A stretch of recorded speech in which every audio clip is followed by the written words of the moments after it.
Rastajući se sa klokotom, krećemo dalje.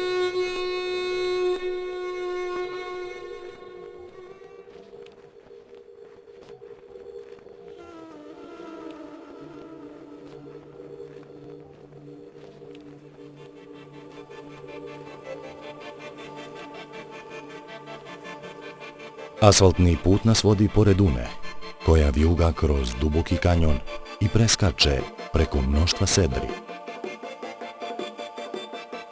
dok joj se boja mijenja iz časa u čas.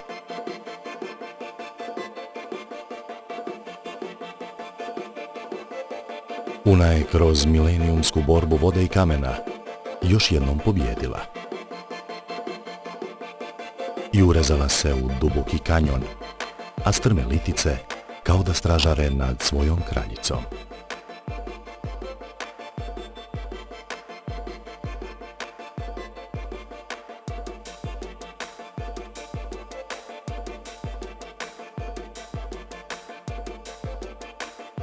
Francuska firma Batignolles je početkom prošlog vijeka trasirala i izgradila ovaj put kao servisnu saobraćajnicu za vrijeme gradnje unske pruge, a tadašnji graditelji nisu ni slutili da će postati i žila kucavica između Bihaća i Bosanske Krupe.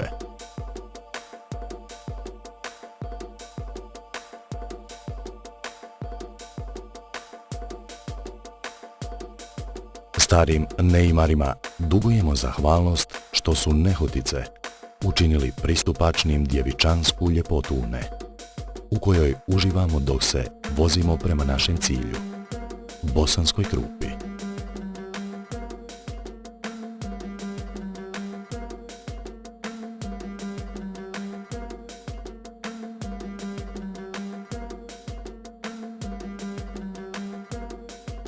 Polako izlazimo iz kanjona i približavamo se kotlini u kojoj je smještena Bosanska Krupa.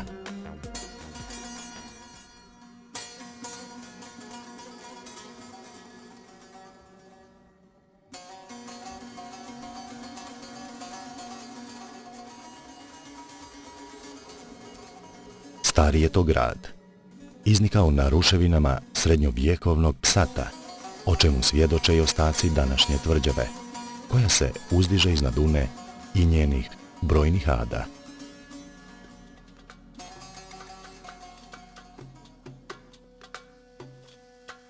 Prema jednoj legendi, ovu tvrđavu sazidala je djevojka Krupana, a prvi poznati gospodari Krupe bili su već u 13. vijeku feudalci Babunići.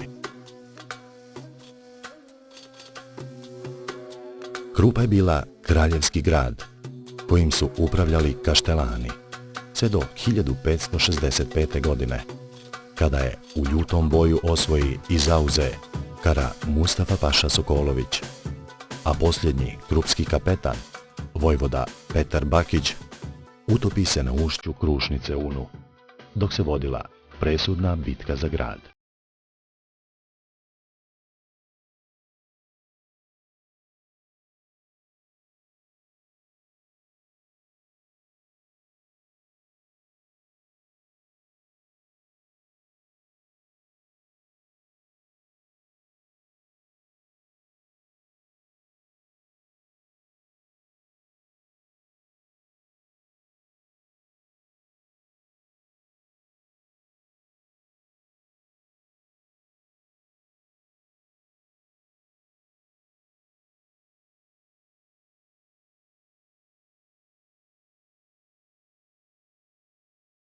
Dva puta se unski rukavci ulijevaju u Krušnicu, kao da se ove dvije rijeke nešto dogovaraju prije nego što se tek na trećem ušću Krušnica potpuno preda Uni i ukrasi je svojom ljepotom.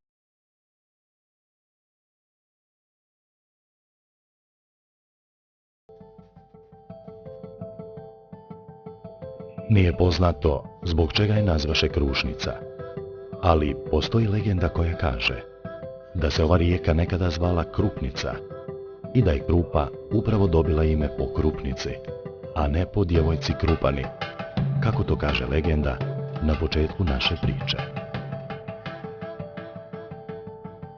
Koja je legenda tačna, ne znamo, ali nastavljamo svoj put prema izvoru. Krušnica lagano vijuga, a mirnu površinu remeti samo naš čamac, koji nam je jedino moguće prijevozno sredstvo do izvora.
Cijela ekipa je impresionirana izvorom Krušnice.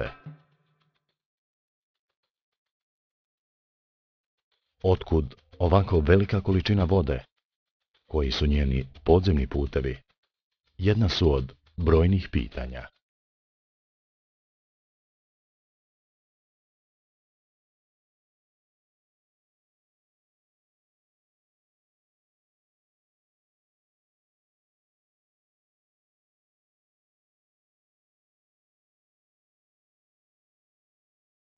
Međutim, kiša nas nije spriječila da zavirimo u drugu dimenziju Kraškog vrela. Opet mala trka s vremenom, jer nismo sigurni kako ovaj izvor reaguje na obilne padavine i da li se voda brzo počne mutiti. Želimo što prije zaroniti. Plan urona smo napravili prethodnu večer, nakon povratka s izviđanja. Nastojimo biti brzi.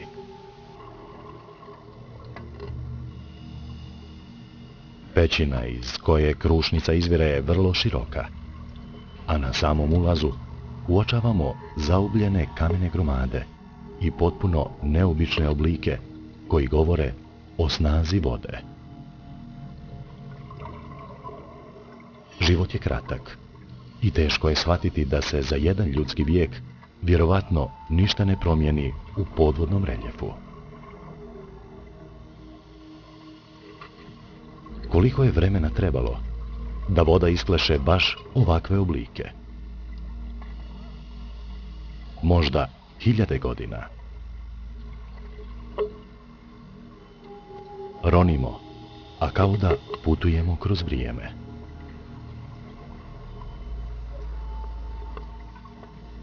Šta se sve događalo u istoriji planete, dok je voda otvarala put kroz kamen? Negdje ga glačala.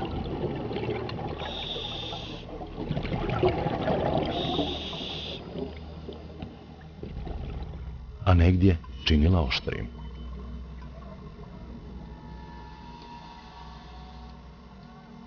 Boja stijena varira, od žute preko crvene pa do potpuno crne, vjerovatno radi prisustva željeznog oksida.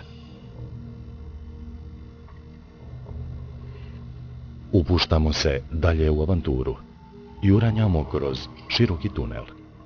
Ubrzo silazimo na 15 metara dubine.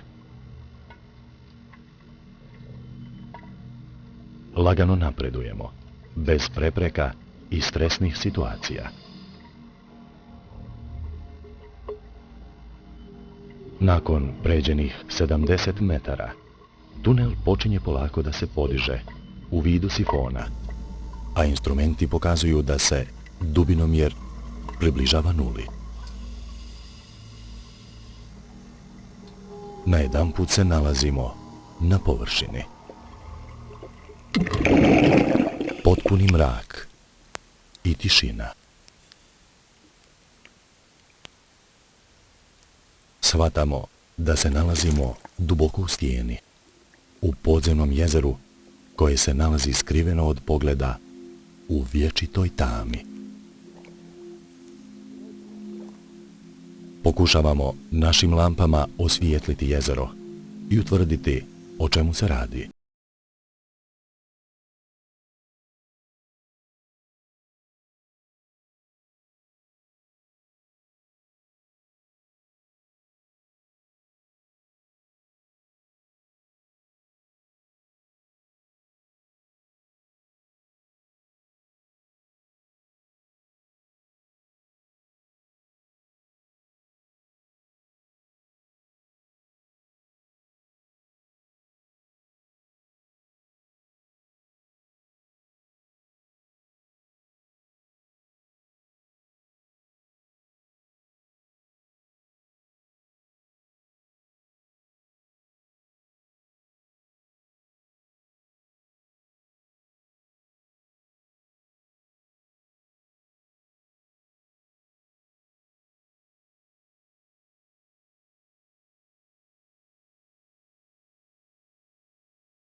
Omogućila nam je da se sretnemo i upoznamo s neobičnim svijetom skrivenim u dubokoj tami.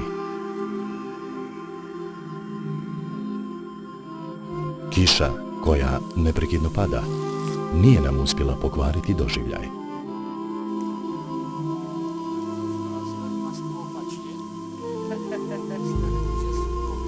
Krušnica je otvorila svoje tajne i pokazala sa kakvim raskošnim bogatstvom raspolaže.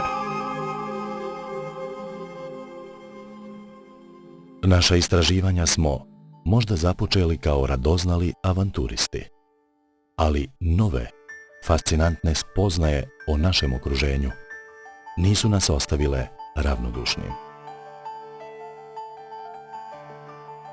Prateći Unu na njenom putu prema Savi, prešli smo preko 120 km, upoznajući brojne prirodne ljepote i bisere koji tkaju ljepotu Une i stvaraju jedinstvenu i neponovljivu sliku. Namjera i ideja serijala Druga dimenzija je upravo naša želja da podijelimo s drugima naša saznanja, a oduševljenje prenesemo na sve dobronamjerne ljude koji razumiju i shvataju potrebu da se naši kraški biseri zaštite i sačuvaju za budućnost.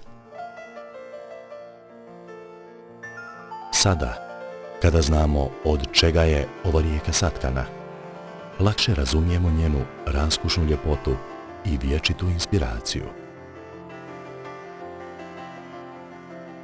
Pored izuzetne ljepote, ovaj kraški fenomen kao povezan sistem predstavlja neprocjenjivo bogatstvo prema kojem se moramo odnositi odgovorno. Kada znamo da je od 200 litara vode koju pronađemo u prirodi samo jedna kašika one za piće, jasno je da svoje blago moramo ljubomorno čuvati. Da, baš kao djevojku.